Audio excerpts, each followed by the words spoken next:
Hi, I'm Bob Trask, and this is our weekly reset. Today we're going to talk about meditation. Meditation is peace. Well, we could also back that up and say peace is meditation. Meditation is peace. So what are we really saying there? That in order for us to create the lives that we want, in order for us to have the things that we want in our lives, we need to have peace. Because from the platform of peace comes our ability to change reality, to create the reality that we want. If we're not in peace, we're in reaction. Isn't that true? We're reacting to stuff that's going on around us. We're reacting to life. We're reacting to the negative things that happen and even to the positive things that happen. We're in reaction. And we're always seeking reaction. That's part of the reason why we go to movies, is because we want to be in reaction to a certain reality. And we trust that reality. We've researched the movie and we say, this is a reality that I want to experience. This is the reaction I want to be in. And so we go to the movie and we have that reaction. So we're addicted to reactions. We love reactions. But what about being in proaction?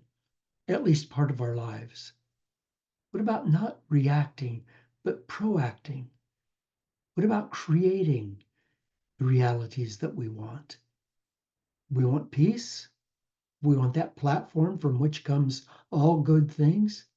Then we have to create that peace platform. And it's up to us to do that. There's nobody coming. No Savior's going to come and bring peace to us. If we're going to have peace, we have to create it. And it's not that hard.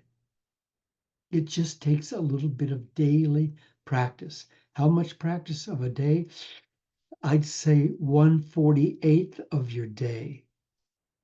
15 minutes twice a day. 1/48th of your day. I think you can afford that. I think I can afford it. And incidentally, I'm just like you. All these little things come up that say, well, but I don't have time right now. Oh, I can do that, but first I have to go do this, or first I have to go do that. No. I know. I've been meditating for 50 years, and I know I have to discipline myself. I have to say, no, I'm meditating now. Now I'm going to meditate. And when I meditate, what happens? What happens is that I slip out of my present consciousness, my present mindset, my perspectives, my ego, my memories, my beliefs. I slip out of all of that. That huge snowstorm of reality that I think is reality, I slip out of that into a different reality, into the quiet, throbbing sky, into the great music of the universe. So quiet, so beautiful. And then I know myself. At that point, I remember who I am. At that point, you remember who you are. So it seems like there's a lot of people talking about meditation right now, but there's not a lot of good common sense about what meditation is. And some people are saying, well, but your life won't work unless you're meditating. Well, your life will work if you're not meditating. It just won't work in the same way. I'm not even going to say it'll work better. It just won't work in the same way. The question is, what do you want? If you want a life of peace, if you want a life of joy, if you want a life of renewed ecstasy, of finding things that bring more and more bliss, then meditation is for you. If you want more shock, more awe, then maybe meditation isn't for you. By the end of my talk, I think you're going to see that you can meditate, and it's not that hard. And what makes it not so hard is it's not a competition. There's no right or wrong way to meditate. You meditated a lot when you were a little kid, when you were like 3 years old, 2 years old, and you spend your time doping off, just staring at things and not thinking, just staring at things that were interesting to you, and letting them teach you, letting the information of them flow into you. Sometimes it was called daydreaming, but it was meditation on a different level. So let's learn to meditate. And if you've been a meditator all along, just stick with me through this conversation, because I think you'll find some validation for who you are and for what you're already doing. And you might even find some new ideas and thoughts that'll make your meditation easier. So the question once again is, what do I want?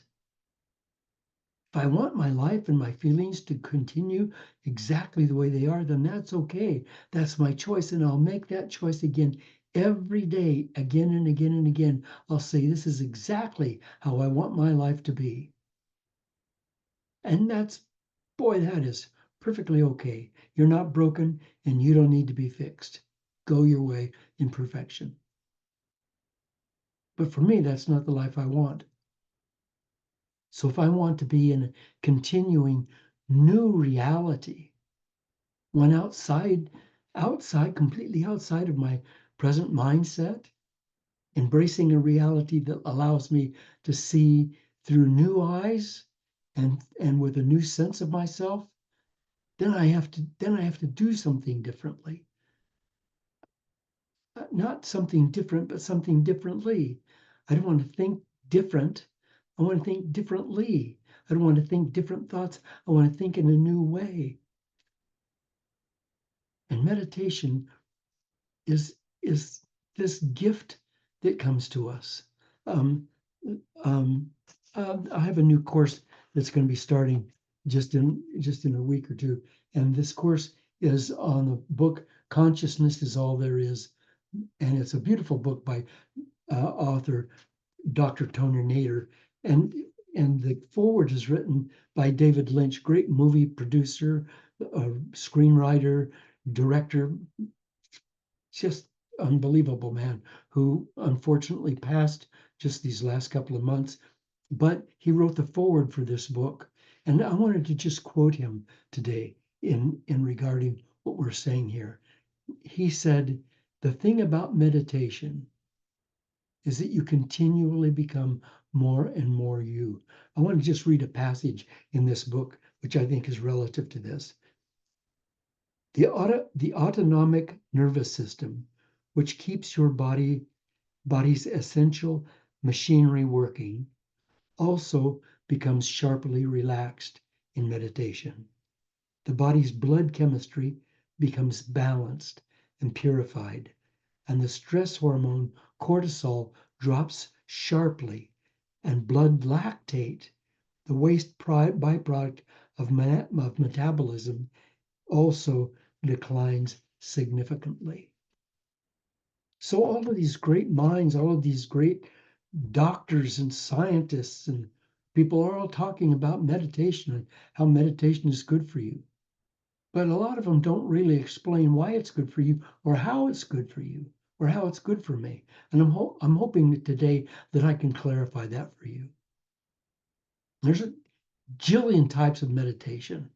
There's meditation for every kind of people, for every kind of mind, from there's just a lot of them. And for many of them that I've ever done, the result is a clear vision of who I am. And day by day, week by week, my mind and my life become quieter and freer. And I feel different. I feel different. Life feels different. I see new colors. I live in a different reality. I see new perspectives of reality that I never saw before. I'm not seeing that I see a different reality. I see the same reality, but I see it in a different way so that it opens up and shows me things I never saw before. You know, I started meditating back in 1973. You weren't even born then, were you?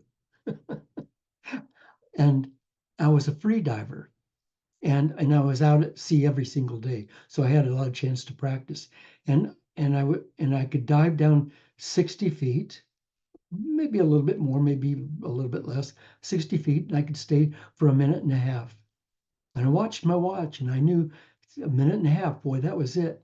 I had to be back on the surface, my head out, breathing in a minute and a half. Then I started meditating. A young guy came on the boat.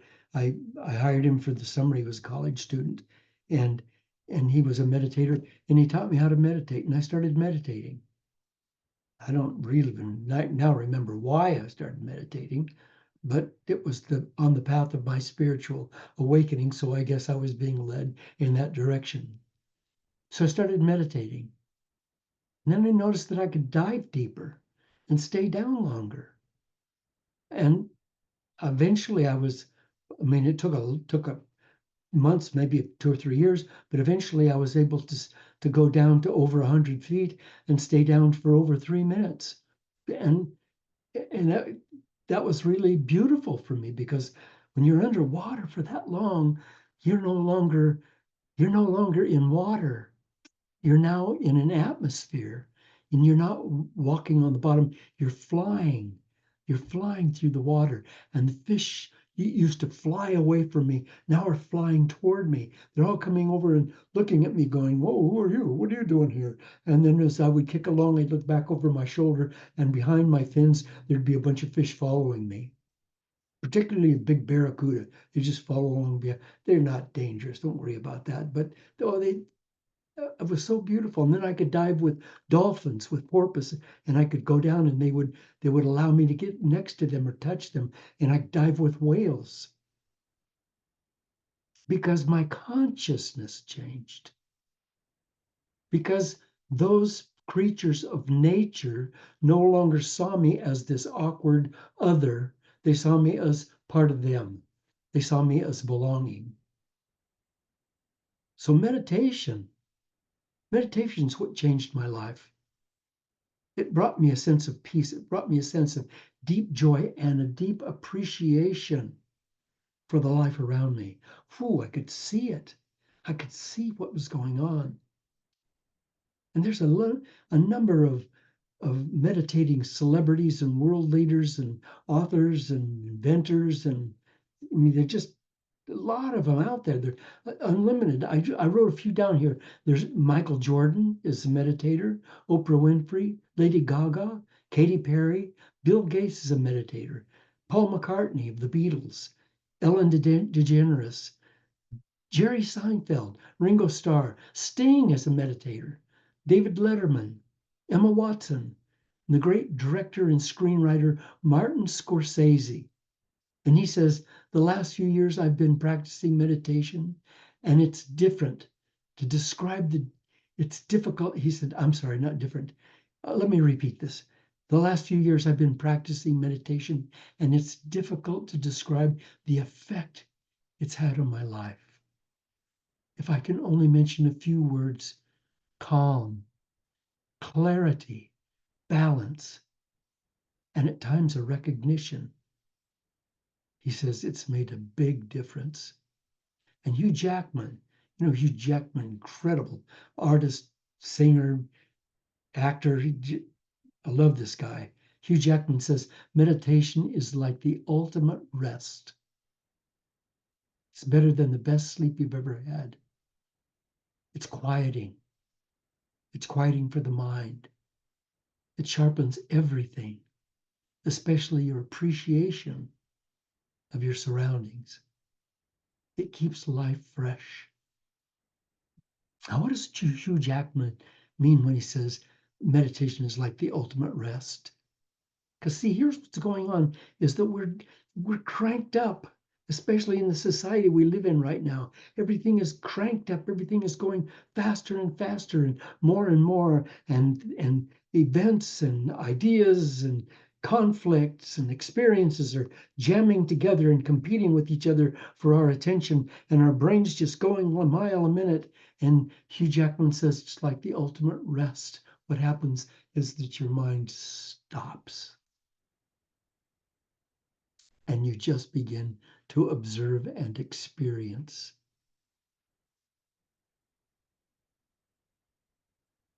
There's one thing all those meditators have in common, and that's that they're each successful in their own areas of life, aren't they? They're each successful, massively successful in their own areas of life. Their meditation allows them to do things beyond most of us. And we look at one of those great actors or inventors or minds and say, oh, geez, they're different than me. No, they're meditating. Without meditation, our minds are not working for us. They're just replaying old tapes. They're just replaying old erroneous memories and opinions. That's all they're doing. Those fantasy things that are going on in my mind, those aren't real. The contemplation of I'm getting ready to do something and I need to have a plan, and this is my plan, this is how it comes together. That's good. But even when I do that, isn't it true that there's these little thoughts, these little fantasies that slide in there and go, oh, but what about this? Oh, but what about that? Or no, but what? Stop. Just stop. Just make a plan and work the plan. And pay attention to things that you've learned that might steer you in a different direction. But let's stop the mind chatter. Meditation moves us out of that mind chatter, out of that plethora of opinions and memories and ideas and doubts and fears. Meditation brings us back into being. Being. It makes us tranquil and aware. James Allen said, the more tranquil a man becomes, the greater is his success, his influence, and his power for good. But maybe somebody's saying, well, thanks anyway, but I don't want to be aware. I don't want to be more aware. This reality is the one I want, and this is the one I want to think about. Okay, and I hear that. But listen, please, wherever you are, whoever you are, I'm not saying let's be aware of what's going on in the world today. I'm saying let's be aware of a much bigger picture than that, a much bigger picture than what's going on. Because all of this is happening on the screen of this movie theater. All of this is happening in this plethora of feelings and ideas and experiences and doubts and fears and that are going on in this reality. But there's a greater reality inside of which this one dwells. And if we can go out to that reality and look back on this, we can calm this one in our lives. Meditation is a consciousness. It's that fantastic clarity, courage, confidence. Does it sound like something we could use? Clarity, courage, and confidence? Consciousness and meditation are the paths to my completeness. It's where the universe and I become one mind. It's where I stop being separate from the universe, the universal me, and I become the universal me, one with the universe. And the question is also, can it heal us? How about healing us? So if I've got some physical problems, how about I heal those physical problems? Maybe I have cancer or heart disease or arthritis or migraines or some other health challenge. Can I heal myself then? Can I heal myself? Well, here's a shocking thing for us to hear. If I'm ill and I want to be well, I can't heal myself. And why? Because if I'm sick, I don't have a problem. I'm the problem. If I'm sick, I don't have a problem. I am the problem. Notice that I said, I am sick. That's my identity. I don't have a problem. I am the problem. And as long as I'm ill, my illness identifies me. Now, how can the ill heal the ill? Einstein said, We cannot solve a problem with the same consciousness that created it. We cannot solve a problem with the same consciousness that created it. The consciousness within me, the limited consciousness that was in me, allowed the sickness to come, and the sickness now occupies my body. So then I need a different consciousness, don't I? I need to get into a different consciousness, and that consciousness is the one that's found in meditation.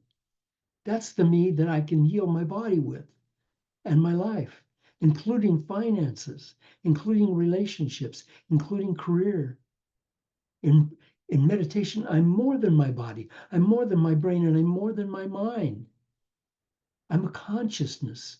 It's not my mind or my brain or my body. I find that consciousness is who I am eternally. It's the me that was never born and the me that will never die. I have been here forever. I will be here forever. And that's the consciousness outside of my physical being that meditation allows me to go into. I'm that consciousness when I'm in meditation. That's what meditation does. It brings clarity to my clouded mind. So, how to meditate? The largest part of meditation is this. I've got really good news for you. Really good news for you. If you imagine that you could sit down and close your eyes and keep your eyes closed and just be still for 5 minutes, 5 minutes. If you could do that, 5 minutes, sitting down quietly, being still for 5 minutes, you're meditating. It's not complete deep meditating, but it's meditating. You've now jumped in the pool and you're now dog paddling. You're in the water, you're in the pool, you're dog paddling, you're keeping your head out of the water, you're doing well.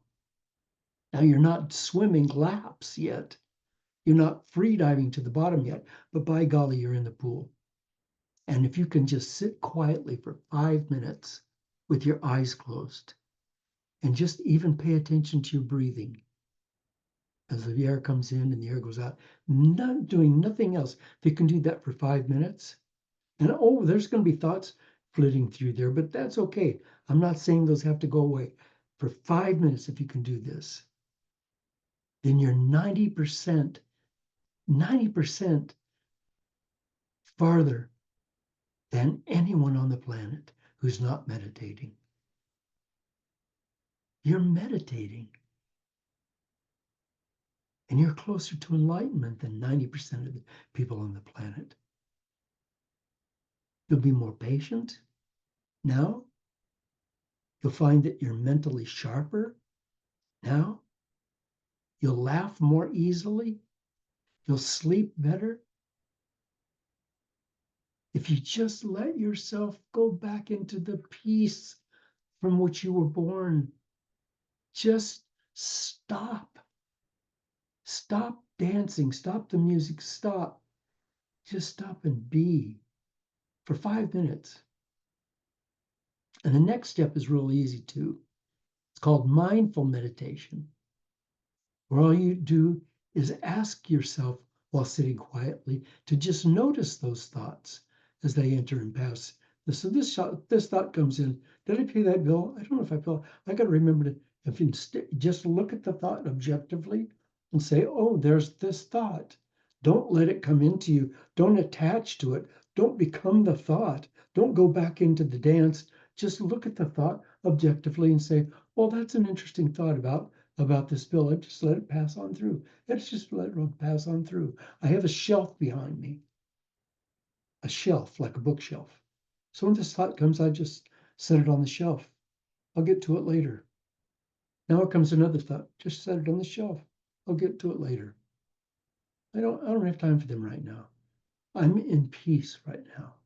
I'm open. I'm flowing right now. Just put them on the shelf. I don't need them right now. I'll just flow. The trick is not getting attached to the thoughts. Watch them objectively and let them go. Can we do that? Yes, we can. Will it take practice? Yeah, it'll take practice. In order for you to be able to set your thoughts aside like that, it probably will take you maybe a week, maybe 2 weeks, but I doubt it. And your life will change.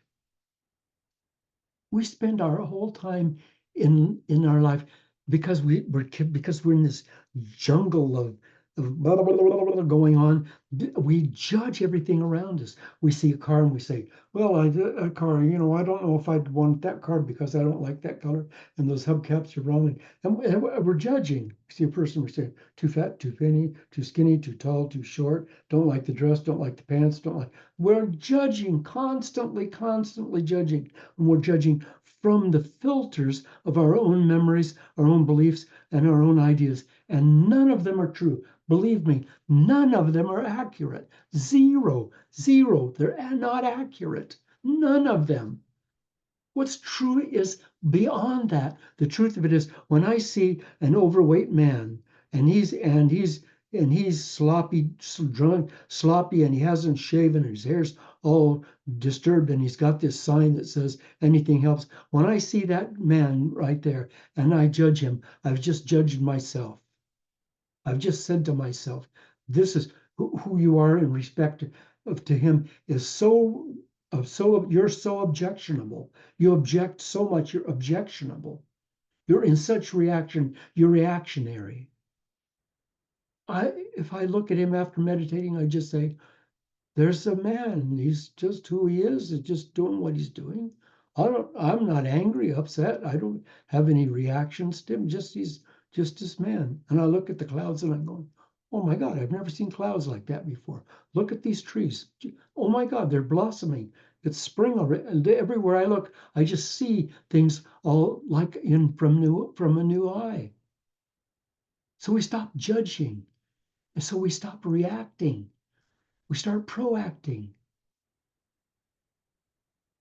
And then while we're meditating, to get out of judgment and to enable those thoughts to either go through and disappear or for me to be able to put them on the shelf behind me, in order for me to let those thoughts go, in order for that to do, I may use a mantra.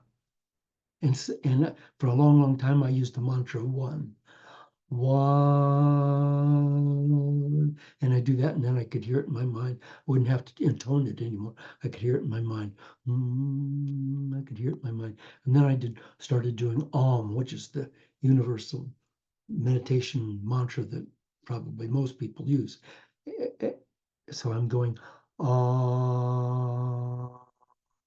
and I could hear it in my mind. And then eventually I came to start doing which is my favorite, which is. It doesn't have quite the fullest sound, but is the description for me of the universe. The universe is. God is. Light is. Wisdom is. Nature is. Everything is. Everything is crowded into the one two-letter word, is. So now my meditation is.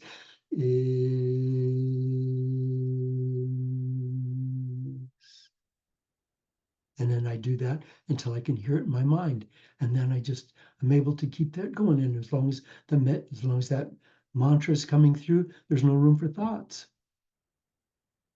That's not hard. It takes a little practice, but it's not hard. It's no big deal. But be patient with yourself. Remember, this is not a competition. And the one you're going to be competing against, incidentally, is yourself. Because I know you. And what you're going to be doing is saying, I could do it better. I know you will. Oh, I could do it better. I should be doing this better. No, there's no better. You're doing it perfectly. And you can also meditate with your eyes open. When you go for a walk, just stop thinking and just observe. Just see the beauty of things around you and just observe them. And that takes practice. And you might also use a mantra for that.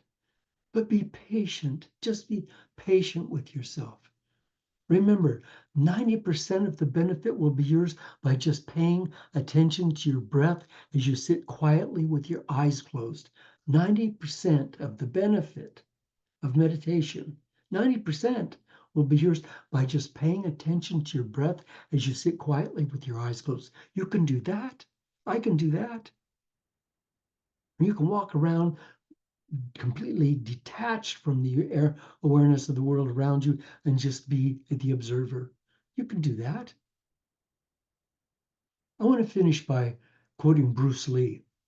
As you know, I'm a movie actor, incredible martial artist, but martial arts, if you really know the truth about martial arts, it's not about beating people up. It's about the dance. It's about the things that your body can do when you become totally in tune with them.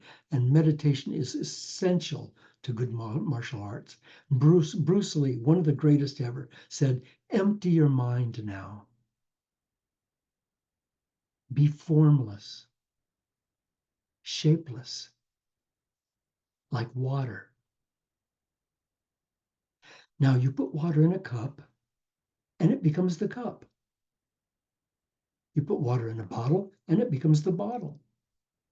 You put it in a teapot, it becomes the teapot. Now water can flow or it can crash. Be water, my friend, says Bruce Lee. And I want to agree with him, and I want to leave you today with this thought. You don't know who you are. I don't know who I am, because we are becoming. We're not there yet. We're becoming. And the nature of our lives is to be becoming all the time. But you have to have the courage to step outside of your comfort zone, outside of the thing that's been going on your whole life that tells you this is who I am and this is what I am, this is how I act. Just to stop all of that and let yourself go back and become pure consciousness and feel the incredible bliss and joy of life. Joseph Campbell said to us, follow your bliss. So thank you very much for being with me today. Will you please go to my website, bobtrask.com, and leave a donation? So appreciated. So appreciated. Thank you. And I'll see you next week. Same time, same station.